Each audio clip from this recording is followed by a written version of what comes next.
Can I add to that, please? Sure. Sorry, you got all of us excited.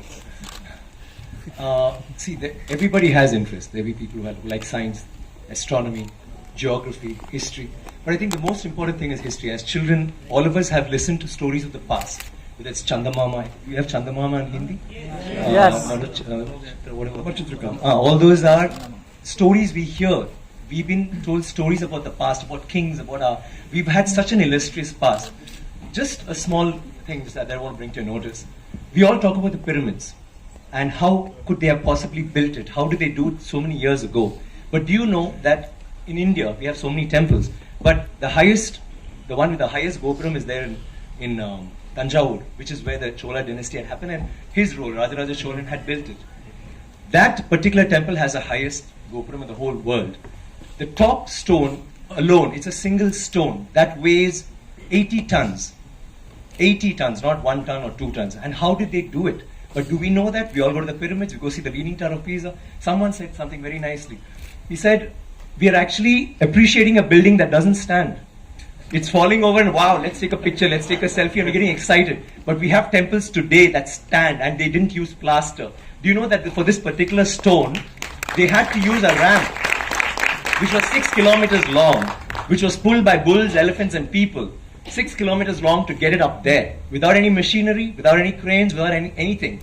And they didn't have plaster. It's withstood 6 earthquakes. You know what happens when an earthquake comes? Without plaster.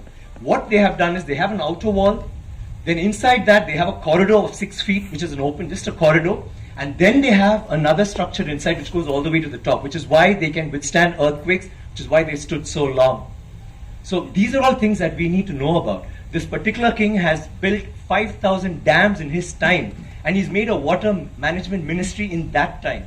He's had elections for the village leaders.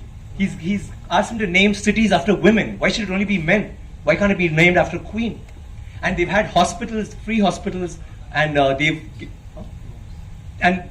he actually brought loans. I mean, he used to give loans. He used to help people get dignity, not just throw money around. So this is something that's so illustrious. And this happened in the 9th century. I'm sorry I'm taking so much time. It happened in the 9th century when the rest of the world, you talk about superpowers today, the 9th century all this happened when we had the biggest maritime naval thing in the world.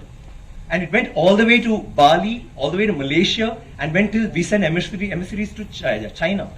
And you know what was the superpower doing then? America hadn't been discovered by Columbus till 500 years later. So think about our culture, think about how advanced we were. We need to be proud of this. It's nothing to do with North India, South India, West India, East. It is, we are Indians. And we need to feel proud about that. And England is so illustrious, but England were invaded by the Vikings, and the Europe was in the dark ages during the 9th century. They had nothing going on. So don't you think we should celebrate history? Water, please. Mani sir, I got 2 questions.